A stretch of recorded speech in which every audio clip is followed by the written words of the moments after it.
नमस्कार दोस्तों, मैं देवेश शुक्ला आप सभी का स्वागत करता हूं आपके अपने यूट्यूब चैनल पर। मेरे प्यारे दोस्त, आज हम चर्चा करने वाले हैं सोशियोलॉजी के सिलेबस के ऊपर। ठीक है, किसके ऊपर चर्चा करने वाले हैं? सोशियोलॉजी के सिलेबस के ऊपर चर्चा करने वाले हैं। बात करते हैं हमारी यूनिवर्सिटी कौन सी होगी, तो हिमाचल प्रदेश यूनिवर्सिटी शिमला जो है, उस यूनिवर्सिटी के सिलेबस के ऊपर हम चर्चा करने वाले हैं। ठीक है, काफ़ी ज़्यादा कमेंट्स आ रहे थे कि सर आप हिमाचल प्रदेश यूनिवर्सिटी का जो है सिलेबस लाइए। हालाँकि ज़्यादा स्टूडेंट्स वहाँ से हमारे जुड़े नहीं हैं, बट कोशिश यही की कि वहाँ का सिलेबस डाउनलोड किए और उसके बाद जो है आपको यहाँ पर सिलेबस लेकर के आ गए हैं आपके सामने। ध्यान दीजिएगा, सिलेबस में ख़ास क्या होने वाला, सिलेबस आपका पूरा का पूरा हिंदी में बताया जाएगा। हालाँकि आप हिमाचल प्रदेश यूनिवर्सिटी की जब ऑफ़िशियल वेबसाइट पर जाएँगे तो वहाँ पर सिलेबस आपको बिल्कुल मुफ़्त में मिल जाएगा। बट दिक्कत यही आती है भैया कि वो सारा सिलेबस आपका किस में है? इंग्लिश में है और आपको चाहिए किस में? हिंदी में चाहिए। ठीक है? तो चलिए देखते हैं पूरा का पूरा हिंदी में, बट उससे पहले हम इसके स्ट्रक्चर को समझने की कोशिश करेंगे इंग्लिश में ही। पेपर्स देखेंगे कौन कौन से होते हैं पूरे फर्स्ट सेमेस्टर में, चारों पेपर, पांचों पेपर के बारे में जानेंगे। फिर उसके बाद देखेंगे कितना नंबर मिलने वाला है, यूनिवर्सिटी की तरफ से कितना मिलता है, कॉलेज की तरफ से कितना मिलता है। कई सारे ऐसे क्वेश्चन होते हैं जिनको हम क्लियर करेंगे। लेकिन ध्यान दीजिएगा, जितने भी स्टूडेंट्स हैं ध्यान दीजिएगा, अक्सर करके आप लास्ट में पूछ लेते हो कि सर ये बताओ कि बुक कौन लगेगी। तो भैया बुक्स इसी में ही बताने वाले हैं, बुक्स के बारे में भी बताते हैं, बट आप लोग उस समय पे ध्यान नहीं देते हो। ठीक है, एक मिनट। हाँ, चलिए थोड़ा सा वो लैग कर गई थी स्क्रीन। ठीक है, बट अब ठीक है। चलिए यहाँ पर हम बात करने वाले हैं किसके बारे में, पहले स्ट्रक्चर के बारे में बात कर लेते हैं। स्ट्रक्चर जैसे कोई भी आप घर बनवाते हैं पहले तो उसका एक स्ट्रक्चर तैयार किया जाता है, मोटी मोटा नक्शा कह सकते हैं, कि जिससे हमें पता चलता है किचन कहाँ पे होगा, ड्राइंग रूम कहाँ पे होगा, बाथरूम कहाँ पे होगा, ठीक है, सीढ़ी ऊपर जाने के लिए कहाँ से होगी और कमरे कहाँ कहाँ पे होंगे, ये सारी चीज़ें तैयार की जाती। ठीक उसी प्रकार से जब हम सिलेबस तैयार करते हैं तो उससे पहले उसका स्ट्रक्चर बनाते हैं कि पेपर का नाम क्या होगा, पेपर कैसा होगा, इलेक्टिव होगा या कोर होगा। ठीक है, नंबर्स कितने मिलेंगे, कोर्स का नाम, टाइटल क्या होगा, ये सारी चीज़ें हम यहाँ पर जानने का प्रयास करते हैं। तो सबसे पहले हम इसके टाइटल के बारे में समझने, टाइटल कह रहे हैं, स्ट्रक्चर के बारे में समझने का प्रयास करते हैं, जिसमें पहला आपका आ जाता है सेमेस्टर। ठीक है, बात करेंगे फर्स्ट सेमेस्टर के बारे में। ठीक है, फर्स्ट सेमेस्टर में आपने यहाँ पर देख ही लिया होगा कि टोटल कुल मिला के 3 ही पेपर दिए गए हैं। ठीक है, हिमाचल यूनिवर्सिटी एक ऐसी यूनिवर्सिटी है जो क्या करवाती है, हर सेमेस्टर में केवल 3 ही पेपर करवाती है, जिसमें से 2 आपके कोर होते हैं, मतलब कि कंपलसरी होते हैं, जो आपको लेने ही लेने होते हैं, और तीसरा आपका इलेक्टिव हो जाता है। कौन सा हो जाता है? इलेक्टिव हो जाता है। तो इस तरीके से आपको यहाँ पर ध्यान में रखने की ज़रूरत होती है। ठीक है, बात करते हैं टाइटल के बारे में। जैसे कि पहला पेपर आपका यहाँ पर दिया गया है, ये कोर भी है। क्या बोल रहे हैं कि क्लासिकल सोशियोलॉजिकल ट्रेडिशन फर्स्ट। ठीक है, ये आपके पेपर नंबर 1 का नाम है और इसमें आपको टोटल 100 मार्क्स मिलने वाले हैं। कितने मार्क्स मिलने वाले हैं? 100 मार्क्स मिलने वाले हैं। ठीक इसी प्रकार से पेपर नंबर 2 की बात करें तो यहाँ पर बोल रहे हैं मेथडोलॉजी ऑफ सोशल रिसर्च, इस पे भी आपको 100 नंबर मिलेंगे। और तीसरा जो आपका पेपर है जो इलेक्टिव है, क्या बोल रहे हैं, सोशल सर्टिफिकेशन। ठीक है, नहीं, स्ट्रेटिफिकेशन। ठीक है, सोशल स्ट्रेटिफिकेशन एंड चेंज। ठीक है, ये आपके पेपर का नाम है और यहाँ पर भी आपको 100 नंबर मिलेगा। तो अभी आपको यहाँ पर देखिए 2 पेपर तो कंपलसरी हो गए और तीसरा पेपर आपका इलेक्टिव हो जाता है। ठीक है, सही देखें तो सेकंड सेमेस्टर में देखिए यहाँ पर टोटल आपके 3 पेपर, 2 आपके कोर हैं और तीसरा जो आपका है कौन सा, सोशियोलॉजी ऑफ इन्वायरमेंट, ये आपका कौन सा हो जाता है, इलेक्टिव हो जाता है। ठीक है, ये और भी डिटेल में सारी चीज़ें बताई जाएंगी, जब आप एग्जामिनेशन फॉर्म भरेंगे तो वहाँ पर सारी चीज़ें बता दी जाएंगी। ठीक है, चलिए अब हम बात करते हैं किसके बारे में, सिलेबस के बारे में। ठीक है, सिलेबस के कुछ मोटी मोटा चीज़ देख लेते हैं, उसके बाद क्या करेंगे हम, सीधा सिलेबस, उसके बाद बुक, फिर उसके बाद हिंदी सिलेबस के ऊपर चलेंगे, जो कि हमारा मेन फोकस होने वाला है हिंदी सिलेबस के ऊपर। तो उसके ऊपर भी हम चर्चा करेंगे, बट उससे पहले क्या करते हैं, थोड़ा सा यहाँ पर देख लेते हैं इंग्लिश में भी। ठीक है, बोल रहे हैं कि ये सेकंड सेमेस्टर गलती से लिख गया है, ये फर्स्ट ही सेमेस्टर है। ठीक है, यहाँ पे गलत टाइपिंग हो गई होगी। बोलते हैं कि कोर्स हमारा पहला है, मतलब पेपर 1 है, जिसका नाम है क्लासिकल सोशियोलॉजिकल ट्रेडिशन फर्स्ट। ये आपके पेपर नंबर 1 का नाम है।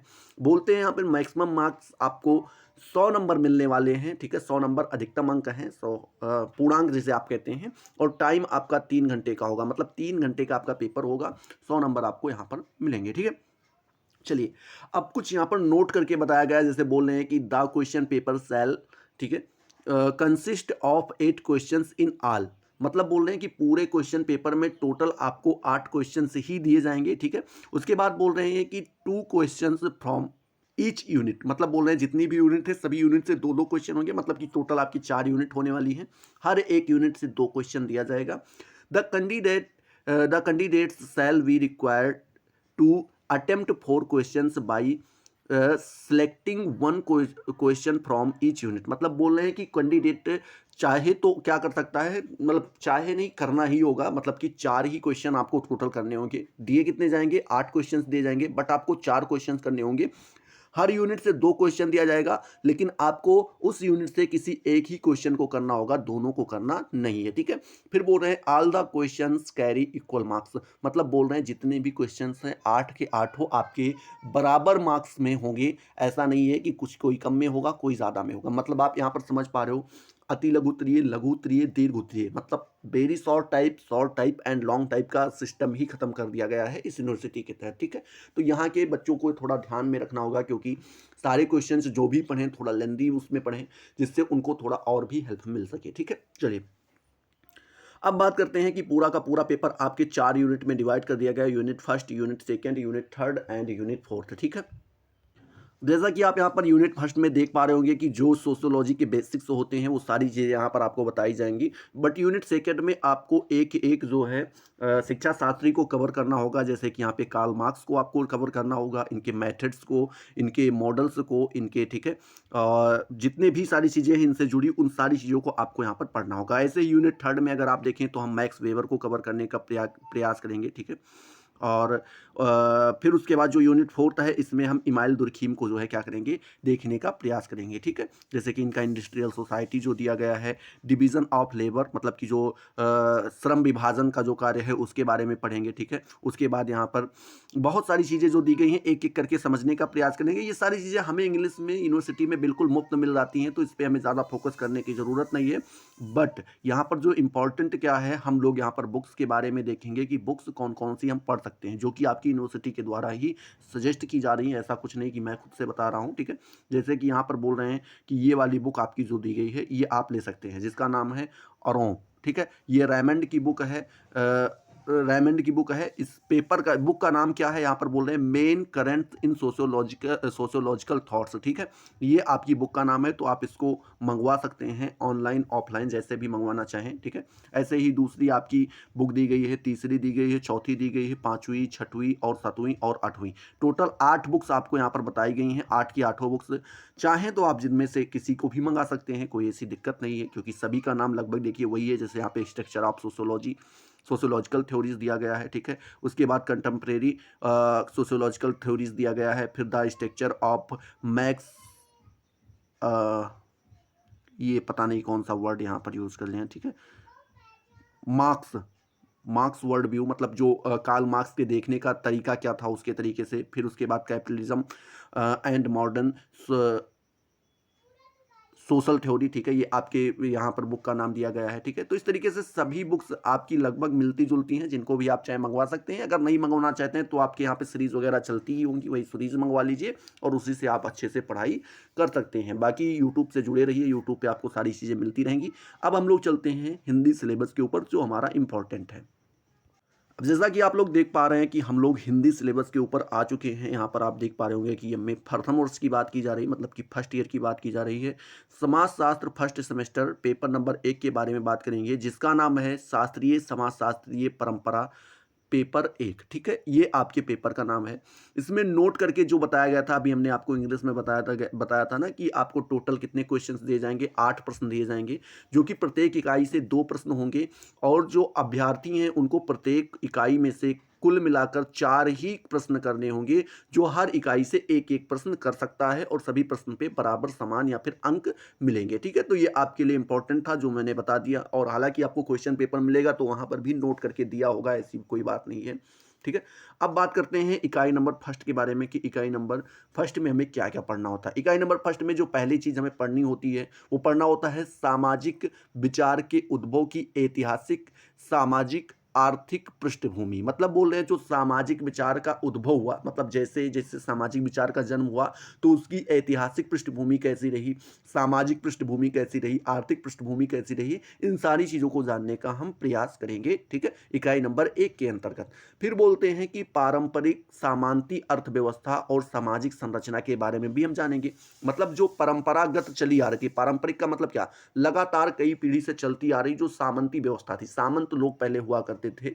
जब आप इन सारी चीज़ों को, एंशिएंट हिस्ट्री अगर आप पढ़ रखे होंगे तो सारी चीज़ों को अच्छे से जान पाएंगे, बट अगर नहीं पढ़े हैं तो कोई दिक्कत नहीं है, आपको यहाँ पर भी सारी चीज़ें समझ में आएंगी। तो जो सामंती अर्थव्यवस्था थी उसके बारे में आप जान पाएंगे, सामाजिक संरचना के बारे में भी आप जान पाएंगे, ठीक है, जो सोशल स्ट्रक्चर था उसके बारे में जान पाएंगे।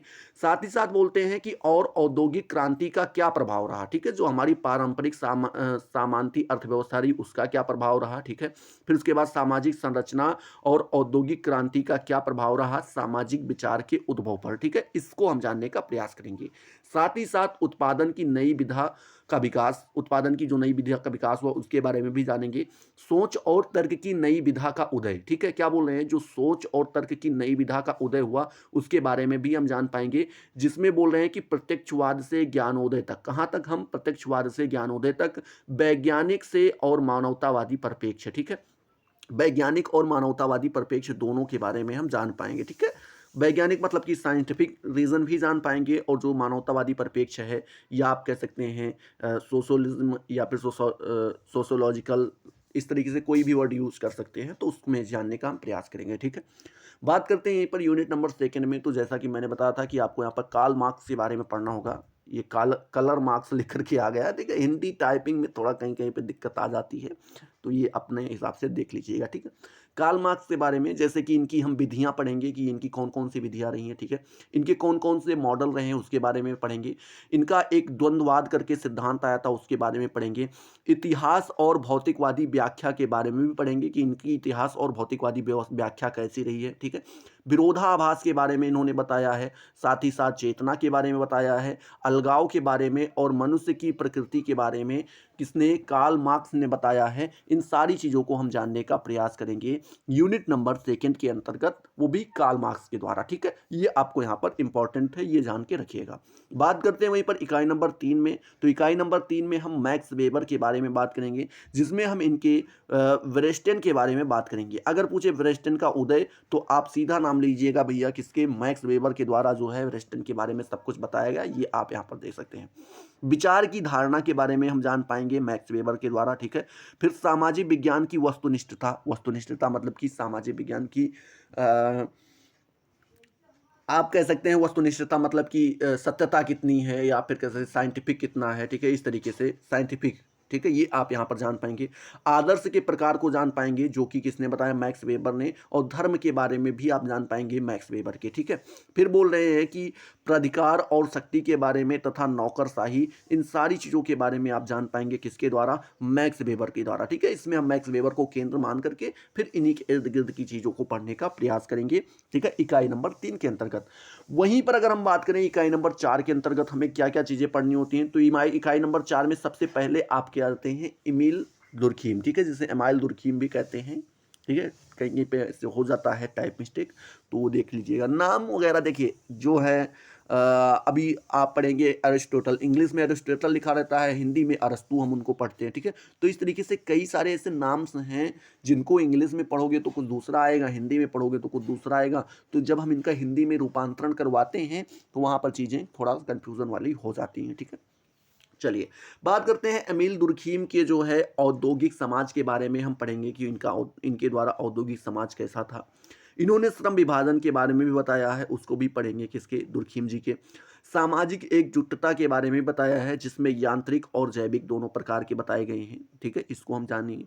साथ ही साथ सामाजिक तथ्य के बारे में भी हम जानने का प्रयास करेंगे, और इन्होंने ही आत्महत्या का सिद्धांत दिया था, किसने, दुर्खीम महोदय ने, जो कि काफ़ी ज़्यादा इंपॉर्टेंट है। कहीं पर भी दुर्खीम का नाम आता है तो वहाँ पर आत्महत्या का सिद्धांत उनके साथ ही जुड़ा होता है, तो इसलिए आत्महत्या सिद्धांत को जरूर पढ़ लीजिएगा। इनके प्रकार के बारे में, इनके कारण के बारे में सारी चीज़ें आप यहाँ पर जान लीजिएगा। और अच्छे से पढ़ लीजिए क्योंकि यहाँ से जुड़े क्वेश्चंस अक्सर पूछ ले जाते हैं। साथ ही साथ जो हमारे दुर्खी महोदय हैं, उन्होंने धर्म के सिद्धांत के बारे में भी कुछ बताया है और ये भी इम्पोर्टेंट है। मतलब इनका एक तरीके से समझ लीजिए कि आत्महत्या का सिद्धांत और धर्म का सिद्धांत मोस्ट इम्पोर्टेंट हो जाता है, मोस्ट इम्पोर्टेंट हो जाता है, ये आप मान के चलिए। इसके ऊपर अगर हम डबल स्टार बनाना चाहें, ट्रिपल स्टार बनाना चाहें, सारे स्टार्स बना सकते हैं, कोई दिक्कत नहीं है क्योंकि ये इम्पोर्टेंट हैं तो हैं, ठीक है। तो इस तरीके से आपका पूरा का पूरा सिलेबस यहीं पर समाप्त हो जाता है। अगर वीडियो आपको पसंद आया है, वीडियो समझ में आया है, तो अपने दोस्तों के साथ शेयर करो, वीडियो को लाइक करो, कमेंट सेक्शन में ज़रूर बताओ वीडियो आपको कैसा लगा। हाँ, पेपर नंबर 2 का अगर आपको वीडियो चाहिए तो पेपर नंबर 2 लिख करके छोड़ देना होगा, ठीक है। बाकी मिलते हैं अगले वीडियो में नए जोश, नए टॉपिक के साथ। तब तक के लिए जय हिंद, जय भारत।